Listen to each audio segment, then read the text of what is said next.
Hi everybody, we're just going to be reading chapter 11 of The Other Side of Truth.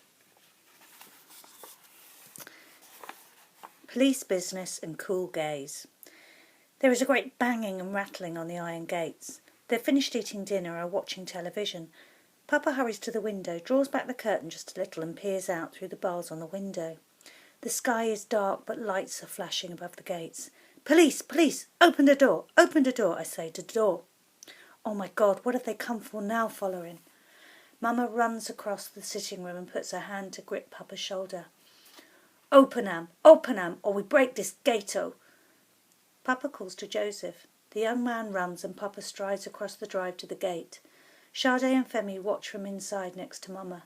She has an arm around each of them. They are silent and tense. I want proof of your identity and your warrant. Papa's voice is strong. How can he sound so calm? Enso, you think I dey play? Open 'em now, now! I'm not playing either. Follow the rules. Pass your warrant through here first. If it's an order, shall of course open up. Sade is squeezing Mama's hand. Femi is crying. Why have they come, Mama? What are they going to do to Papa? What would the police do to them? The unspoken question whipped through Sade's brain as they huddled in the corner, close to the shattered glass. Video man had shut his ears to their pleas to let them go. Huffing and puffing, he stalked back and forth from his counter across the littered floor to the locked door. He cursed hooligans and he cursed the police for taking so long. A flickering blue light and a siren announced the arrival of the police. Video man's hands trembled as he jostled with the key. Two police officers, a man and a woman, stepped calmly inside and glanced across the shop. The man looked especially tall with his high black helmet next to the woman with her pot-shaped hat. As Video Man spoke in a furious stream,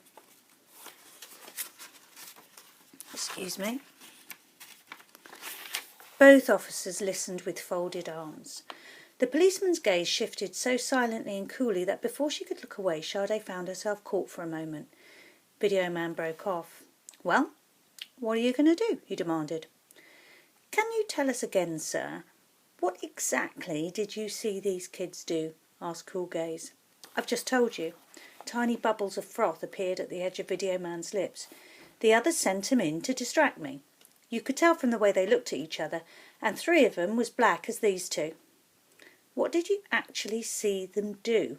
Did either of these two kids do any of this? Cool Gaze pointed to the mess strewn around the floor and the shattered window. The police officer took the children aside.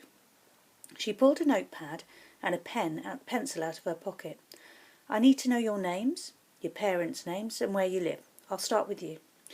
Miss Police Business raised her eyebrows at Sade. The pencil remained poised above the pad. Do you understand me? Miss Police Business spoke a little louder and slower. You have to tell me your names. Sade stared at the notepad. Miss Police Business turned to Femi. Well, let me ask you then, what is your name? Femi's eyes remained glued on his trainers.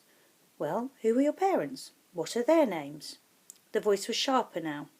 Sade felt as if her brain had crashed, like Papa's computer. When that happened, you could tap in many commands as you like, but nothing would come out. Do we know if they speak English? Asked Cool Gaze. Oh, they speak English all right, I heard them, declared Video Man.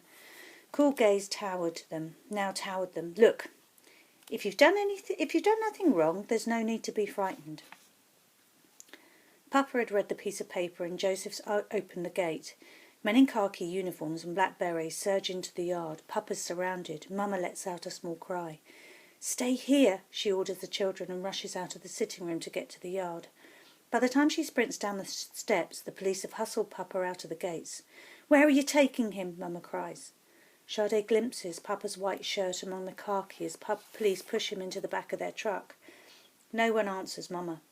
The children run outside, and when they reach Mama, the truck is already roaring down the road. Sade had never felt so cold in all her life, frozen inside and out. None of the people standing in front of her and Femi made any sense. The crazed Video Man still frothing at the side of his whitened mouth like their neighbour's old guard dog. Miss Police Business, with an irritated frown like Sade's teacher, Miss Okoye, when a student had disobeyed her. Cool Gaze with his searching green eyes as pale as unripe almonds. The police officers moved to the counter. They talked in low voices before coming back. Miss Police Business spoke briskly. If you refuse to tell us who you are and where you live, we shall take you to the place of safety. What? Aren't you going to arrest them? Butted in Video Man. Make 'em tell you about their friends.